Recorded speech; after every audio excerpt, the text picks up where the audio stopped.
Welcome to At Work in America, sponsored by Paychex. At Work in America digs in behind the headlines and trends to the stories of real people making a difference in the world of work. And now, here are your hosts, Steve Bowes and Trish Steed.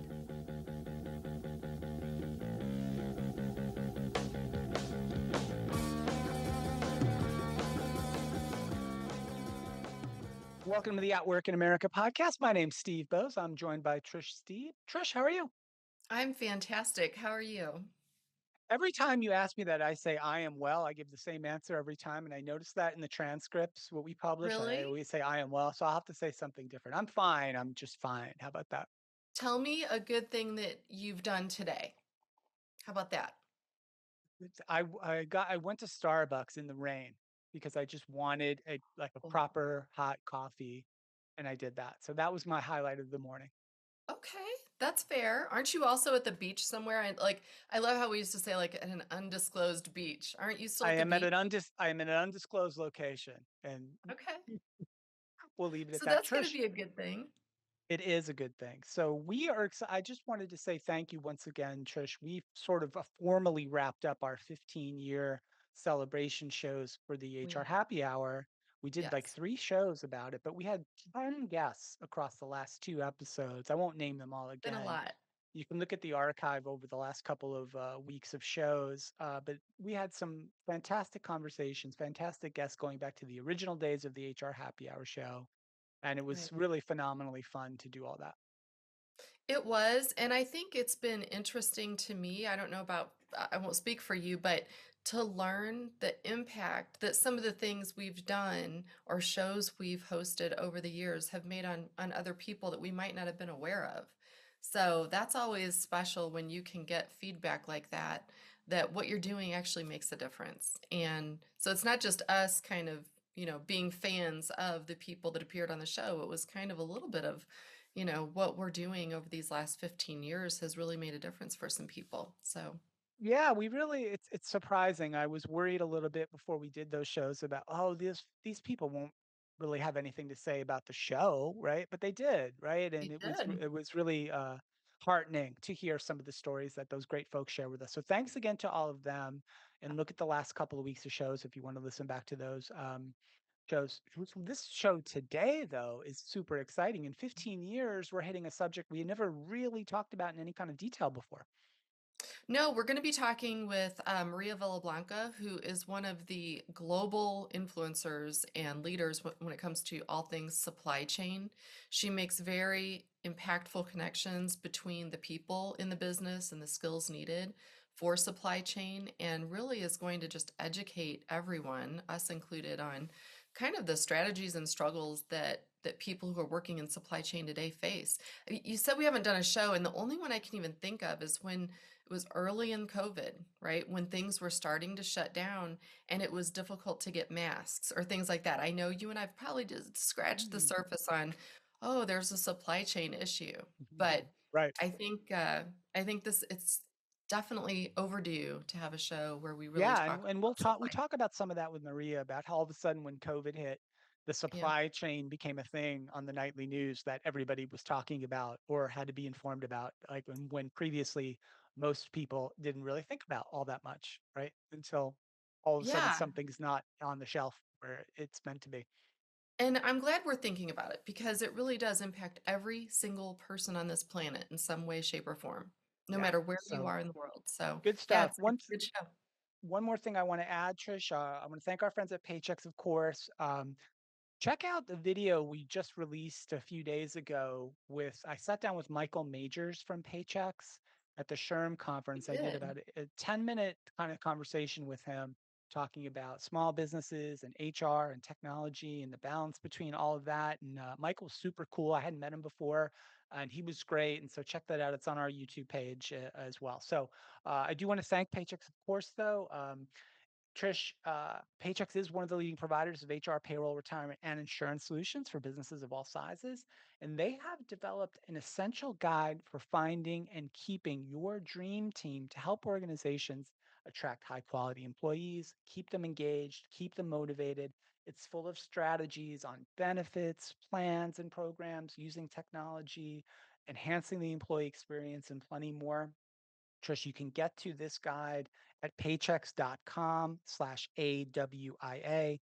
That's paychex.com/AWIA. It's fantastic stuff. Once again, Paychex creating great resources free to the HR community. Yeah, and as you were reading off what it covers, those are the very things sometimes that we wish in human resources, whether you're a small business and maybe you're not even an HR title, right? You're an office manager or something like that, or an owner, all the way up to the large enterprises where you think you don't have enough time to think through some of these things. They do a great job of just putting it all together for you to really ignite that conversation in your business. Yep. So links to that in the show notes as well. And okay, great. Let's get Maria on board and talk about the supply chain.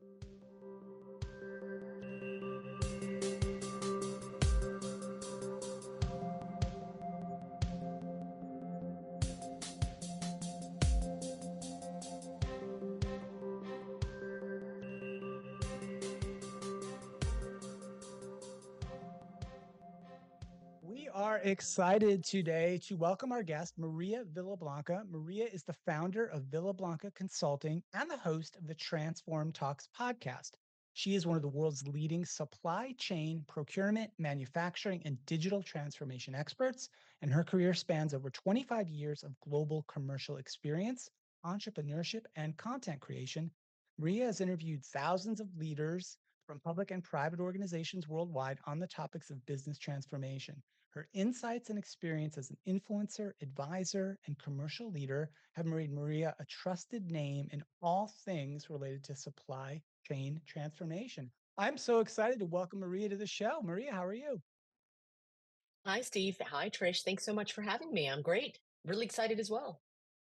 You know, Steve, I'm so glad that we get this opportunity because I met Maria a little over a year ago at a vendor event, and I was so impressed because not only is she truly like all the things her bio says, she really is an expert in this field, but to see a strong female leader in this role, someone who big companies look to for advice, and then also that tie-in between the people side of the business and how important that is in the supply chain. I've talked to many supply chain people over the years, and Maria was the first one who ever, almost right out of the gate in our conversations, made that connection. So, Maria, we're so excited to have you on the show for that reason.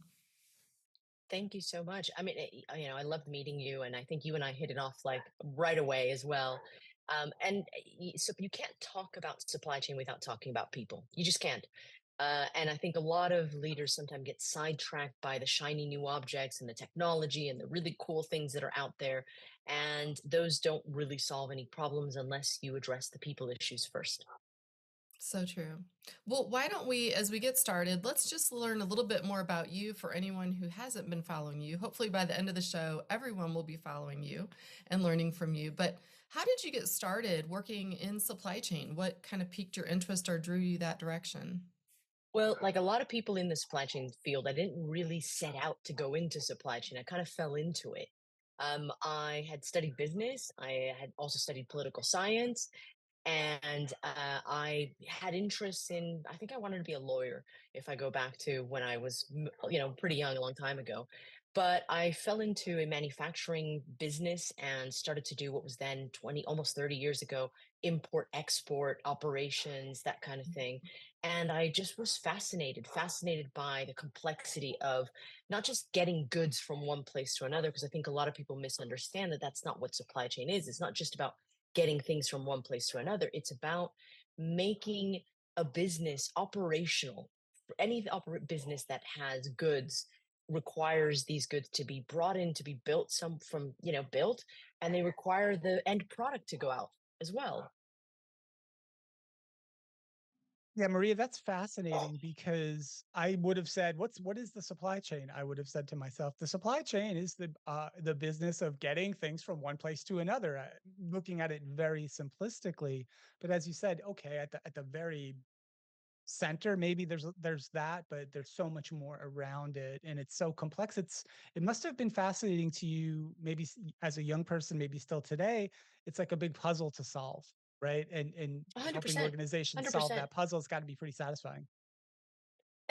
Of course. I mean, I think a lot of times people misunderstand the supply chain. They think it's all about ships, trucks, planes, and trains, right? Or warehouses. And it's more complex than that. It's about putting all of these puzzles together, understanding demand, understanding supply, being able to get goods from one place to another to deliver on that demand. And so it's negotiating a balance between supply and demand. And I think from an economic perspective as well, it's really fascinating. Then you add into the mix the complexity over the last couple of years, right? We've got Mhm. economic issues, we've got geopolitical issues, we've had COVID, we've got the pace of technological change, we've had the change in consumer behavior. We shop online, all of these things together really create a bit of a pressure cooker for straining the supply chain, which is the perfect recipe for disaster or innovation.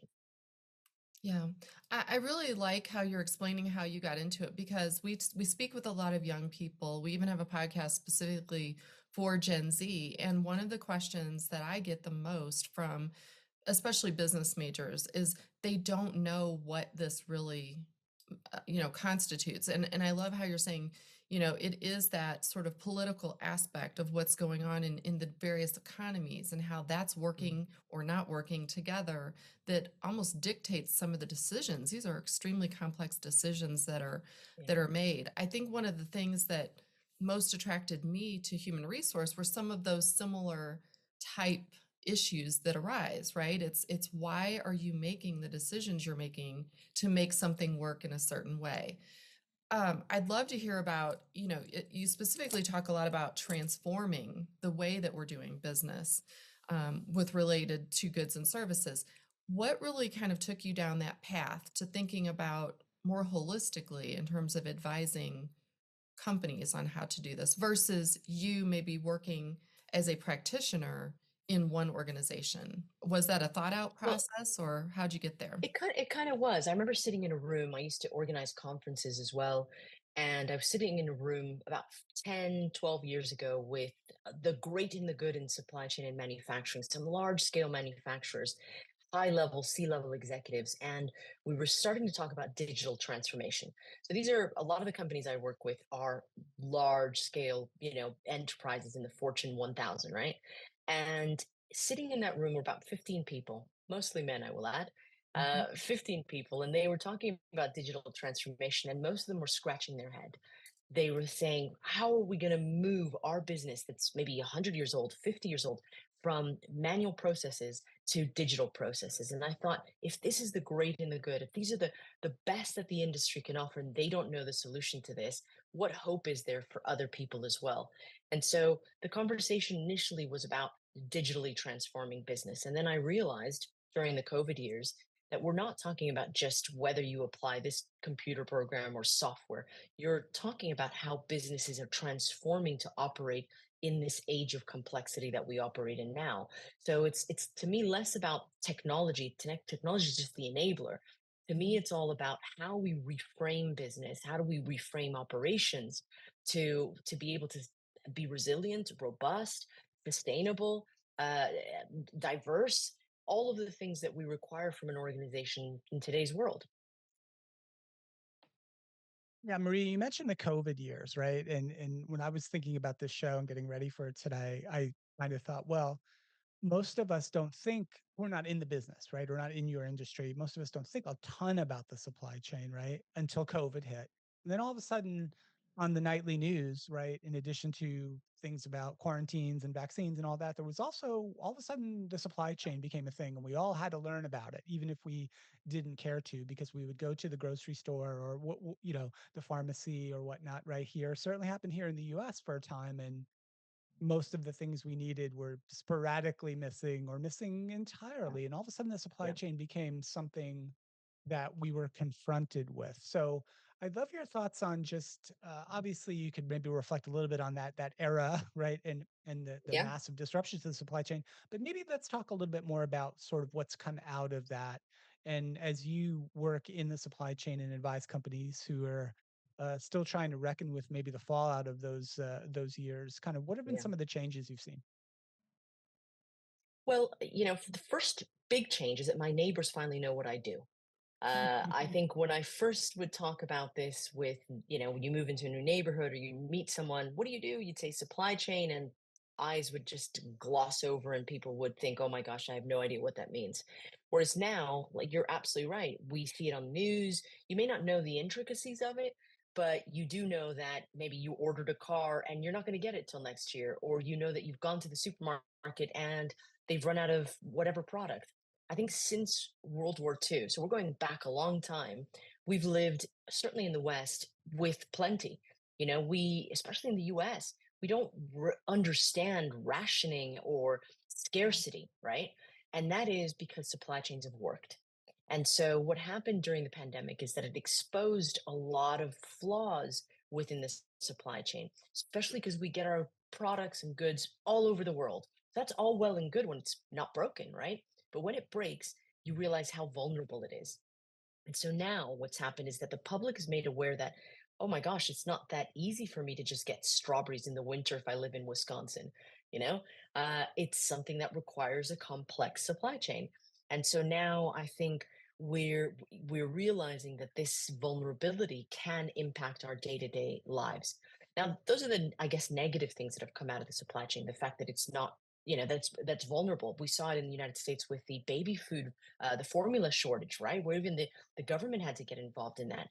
We're a bit concerned. What does it mean? We're now vulnerable to maybe issues with geopolitics in China, tariffs, with issues with volcanoes, etc. So that's sort of the negative aspect. However, the positive aspect of that is that we realize that we can make and implement change. And also that it's an exciting place to work in. It's an exciting place to operate. And back to your initial question, I got into supply chain because I love solving problems. And the supply chain is a complex series of problems. And so a lot of what's good is also the fact that we're understanding that our supply chains aren't as robust as we thought they were, but that needs work, that needs help. And so we're building more sustainable, more resilient supply chains now. As you're mentioning some of these things, I'm like frantically making notes.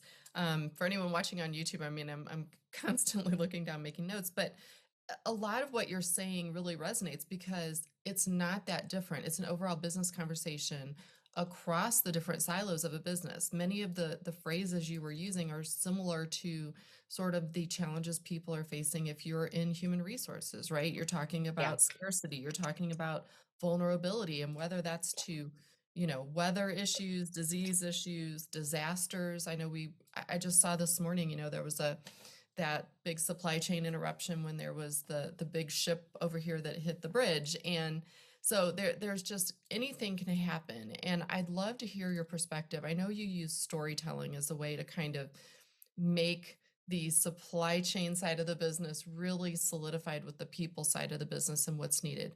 Could you maybe talk about that, where the things like scarcity of things and the scarcity of people actually do have a very direct correlation, and how that you're seeing from the people you talk to on your podcast, Transform Talks.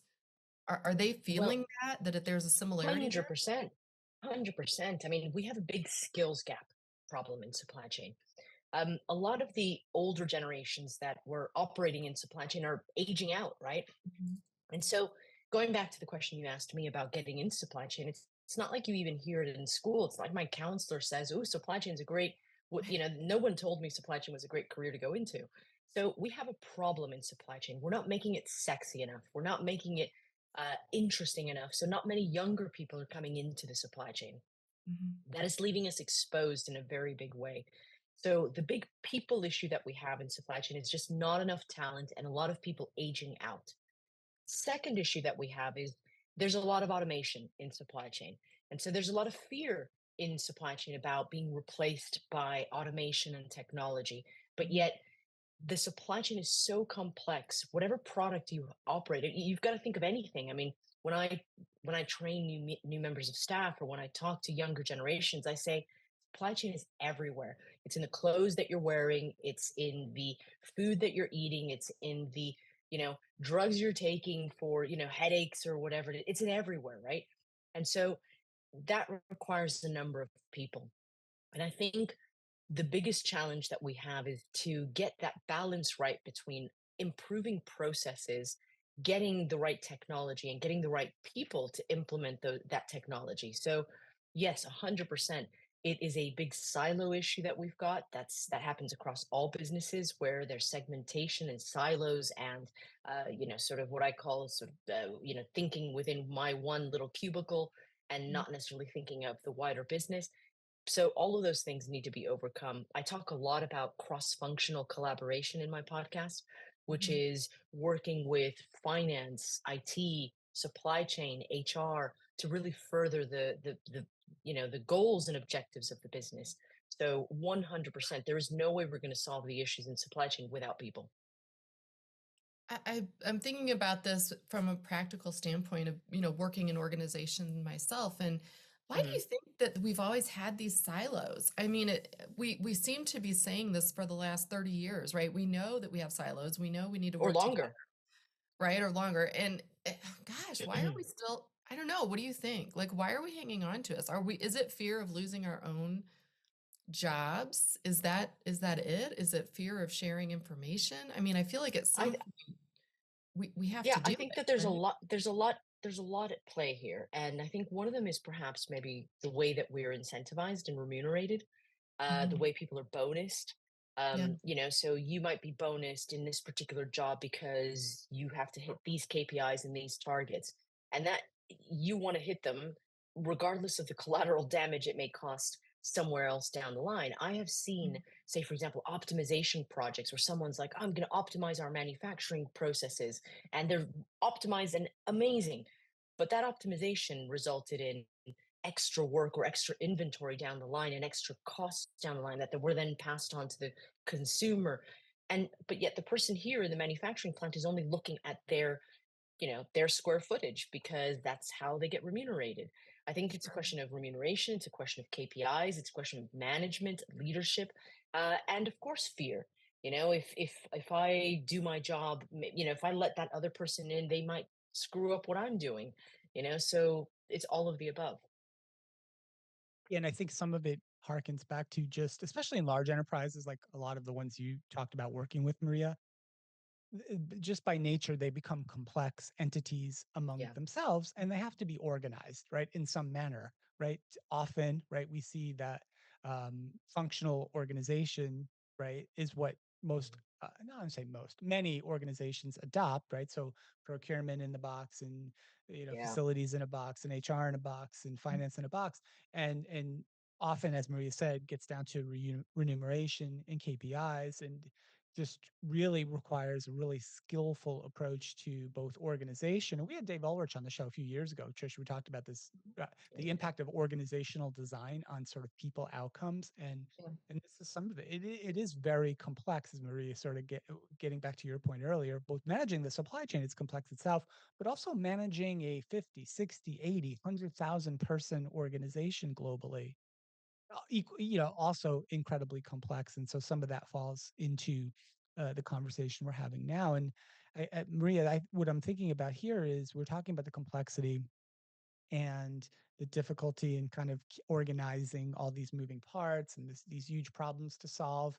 And I feel like we're obligated in 2024 to ask anyway about AI, right? Because we've been talking about Mhm. it a ton on this show for a few years now. And Trish reminded me earlier this week that she and I have been talking about it in HR context since 2017, which I was shocked to think we were Yeah. talking about it back then, yeah. but we were.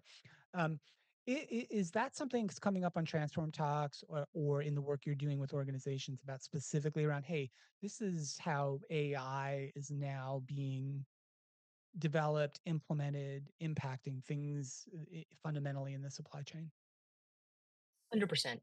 I think we're talking about complex problems, right? And we're also talking about a lot of data and a lot of data points, a lot of moving parts. Of course, generative AI and AI is going to be something that's going to help us, um, uh, solve some problems that maybe our own capacities have reached the limitations, right? So, yes, we are definitely seeing that. Now, the challenge we're then seeing is what does that mean? Because it's changing the profession, it's changing people's jobs. And yes, there's fear. What does that mean? Am I going to be replaced? So I think we can't have a conversation on AI without having a conversation on the training and development of people around AI, retraining people for different roles. So, it may be that, yeah, the job of, say, for example, a planner, someone who plans and purchases goods, right, and has to understand how many widgets to buy for X amount of demand, right? That might change with generative AI. But so what does that person do? If it frees up their time and they no longer have to do these things, what can they do? So I think we have to talk about the responsibilities companies have with retraining their staff for a different type of world. And one of the things that I'm hopeful about is if you go back 100 years, right? There were no marketing managers, there were no manicurists, there were no, right? The kind of jobs that existed back then and don't exist today. Well, humanity always finds a way. We always find a way to thrive. And I think it's the challenge this time around, though, is that technology is moving a lot faster. And so instead of in a generational seeing generational change, we're going to see change within 5 years or 3 years or 4 years. So I think a lot of the questions I get asked as well is what should I be doing to prepare for this type of world of generative AI? And to me, it's about learning as much as you possibly can, having an open mind or a growth mindset to be able to acknowledge that you don't know everything, but you're going to have to train and learn things. And I think also it's less about being extremely technically savvy. A lot of people say to me, should I go and study coding and Python and all this stuff? And I say, not really. No, I'm not a mechanic. I don't know I how know. my car I'm interrupting you, operates. Maria. That learn to code thing, boy, that's coming back to bite people right in the butt, right? And for a very long time, we told everybody, every person, every young person, especially, go learn to Yeah. code. I'm not sure that's great advice today. By the way, It that's an isn't a aside. do you know how to listen, the example I always give people is every morning when I get in my car, I just push a button. I know it works. I don't have to tell you how the, fuel injection pump works. You know what I mean? I don't need to know that. Someone else knows that. So Mhm. to me, technology is going to become a lot easier to use with large language models. You're going to be able to talk and the interface is going to be a lot simpler. But what you do need to know is you do need to have critical thinking skills, problem solving skills. You do need to have, I think, more generalist, although specialism is of course important, but you need to also understand the world that you operate in. What are the implications of, say, for the business, commercial understanding, maybe financial understanding, maybe geopolitical, at least curiosity. Mhm. But more important than anything, it's that critical thinking, that ability to solve problems. Yeah. I love every single thing you're saying because I'm like nodding my head. This is the conversation that HR leaders, managers, directors, CHROs have every day. And it's how do we bridge that gap with the business? And to me, what you're talking about is that way, right? I feel like this maybe is our time where if you think about a large enterprise business, if the supply chain people are thinking about it this way, they know they have that skills gap, they know they need training and development.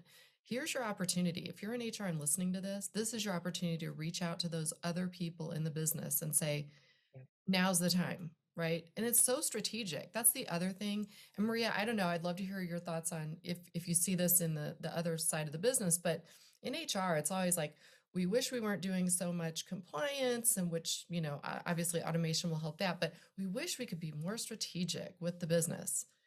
All the Does time.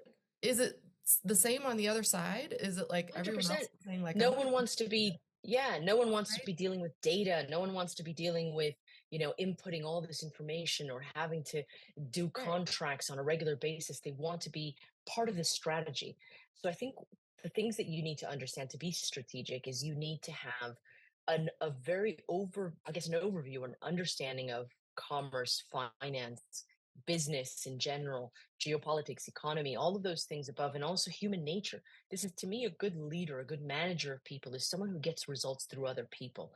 And so you have to have that emotional intelligence as well. All of those things together to, be able to advance in your career, right? I think the person that's going to be advancing is equal parts technologist, right? Interest, or at least technology curious, commercially Mhm. curious, financially curious, but people and, curious, emotionally intelligent as well.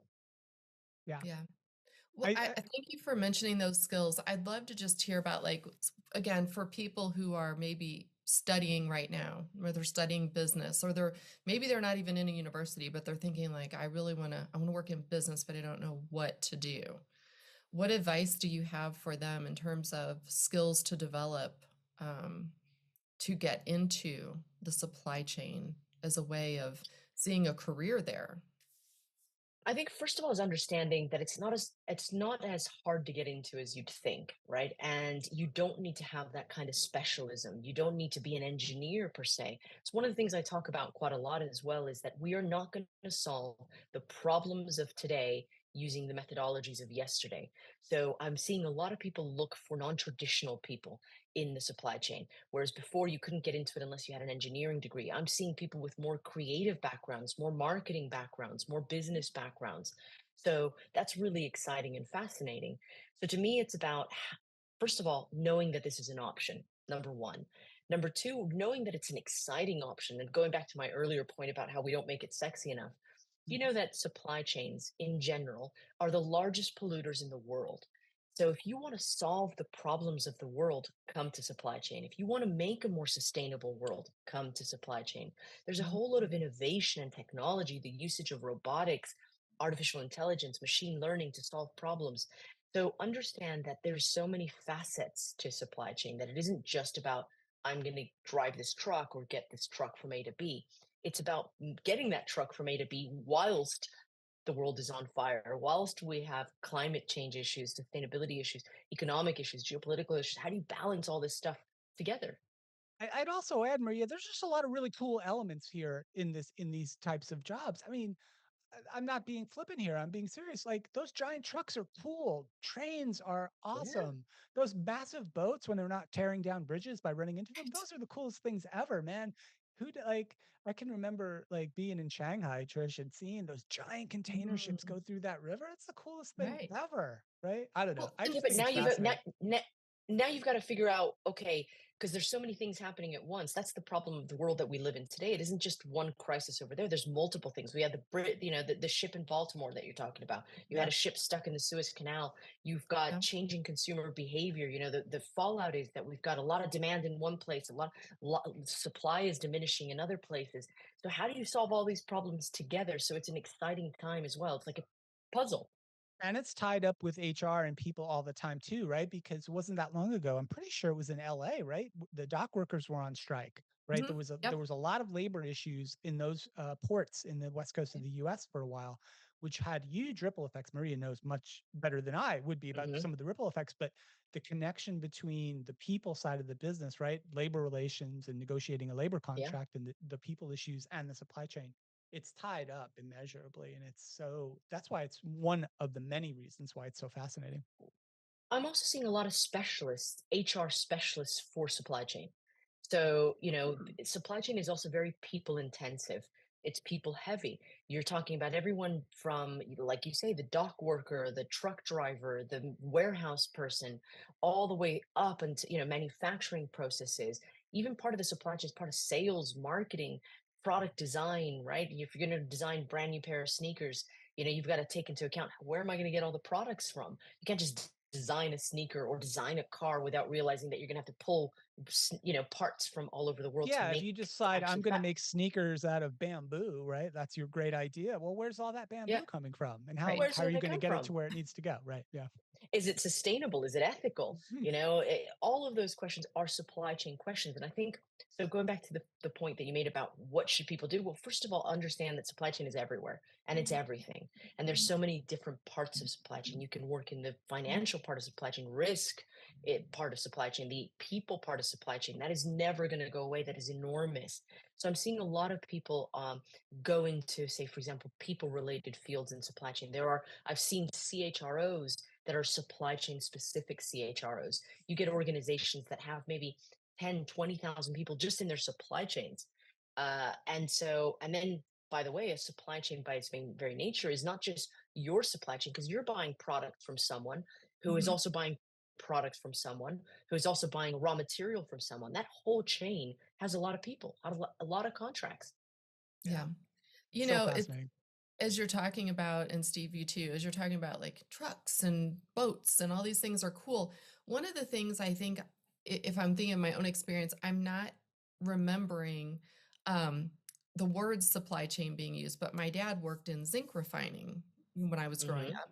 And he was constantly talking about all the suppliers who would bring, the ore and then you'd, refine it and then it would all the byproducts and so forth. So I think that as parents, right, regardless if you're an HR listening to this or not, or whoever's listening to this, make sure that what you're telling your children, right, as they're out there in the yard when they're little and they're playing with their trucks and their boats and their cars, and we should be using that language, I think, to show them it's not just about playing when you're a little kid. You can transfer those things that you enjoyed as a child into your career. And I don't know that I Hmm. ever put that together until just now listening to the two of you. Is this something like you said, you didn't set out to be in supply chain? Um, do you see that now though? Are you seeing that there are younger people who are thinking like, wow, I'm really interested in the movement of transport, right? Or is Yeah. this something we still need to really work on? W- Well, I'm seeing more, but we need to do a lot more about it because, again, we keep talking about the transportation side of things. Yeah. There's other facets. There's, like I said, product design. There is understanding the sort of buying process, the purchasing. If you're going to, I mean, when supply chains fail, are one example, for example, you go to get your new iPhone, everyone's waiting for their new iPhone or their new PS5, Yeah. and there's just not enough PS5s. We've seen that happen many times. Or when you go into the supermarket and there's an Indian summer, it's really late, and there's a huge heat wave, and you've got all the winter clothes out. That is where supply chains break. And so there are multiple pressure points within the supply chain that are more than just the trucks and the trains and the planes and so forth. It is about managing inventory, managing managing manufacturing process, managing people. So to your point, Trish, we still need to do a lot more to show how exciting and how much of value or how much a contribution this makes to the GDP of a nation. For instance, Hmm. most people that work in the United States work in one way or another directly tied to a manufacturing process or a transportation process. Or do you know what I mean? You look at the postal service, that is supply chain. They move goods Right. and packages every day. So some of the biggest employers in the world, whether it's the government or whether it's a private organization, our supply chain. So the world is changing. It's changing extremely fast.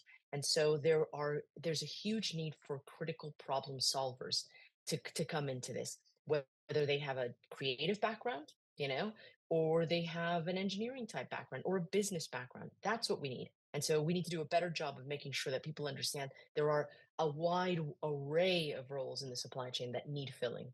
Yeah.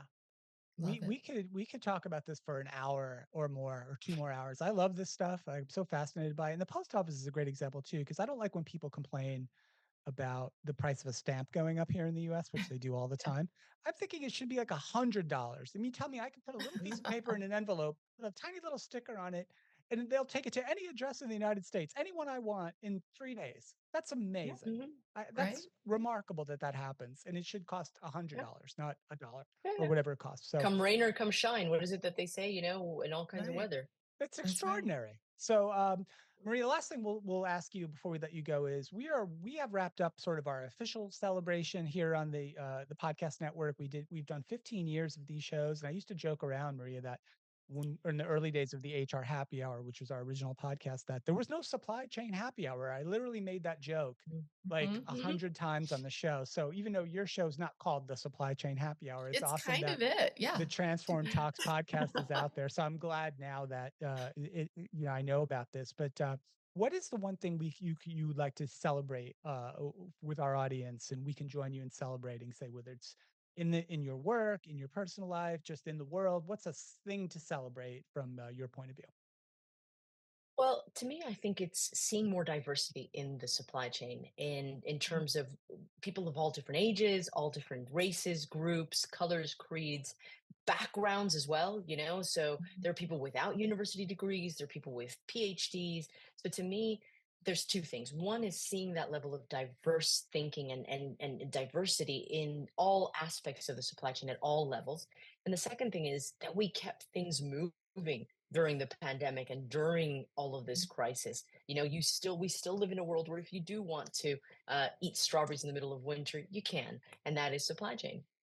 I love it. That's I love it too. fantastic. Great stuff. Well, Maria, We have loved chatting with you and learning more about the supply chain and geeking out a little bit about it. I'm so fascinated by it, and I think Trish is too. And this has been great, great stuff. So thank you for taking some time to join us. And we, of course, share how folks can find you, how they can find the Transform Talks podcast, as well as your other services page and everything you do. But it's been so great to get to chat with you today. Thank you so much.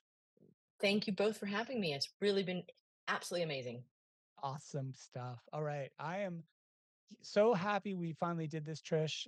Thank you for organizing it. You were the impetus behind the show. You're welcome. I think, when Maria talked about, we just had an instant connection when we met. And I think that's what's exciting is you talking about it goes beyond the borders of your silo in the business world, and you meet other people and you both get excited and you're talking about how it can work together. And so for me, it was like that little conversation just shows that all organizations can have these kinds of ties, right, to the rest of the business leaders and really move mountains, I think, when you partner together like that. So I'm excited Absolutely. we had Maria on. All right. Me too. Great stuff. We will, of course, share all the information about getting in touch with Maria. Thank you once again, Maria. Trish, thank you. Thanks to our friends at Paychex, of course, for all their support. And that's it. My name's Steve Bowes. This has been the At Work in America show. Catch all the show archives at hrhappyhour.net. And we will see you next time.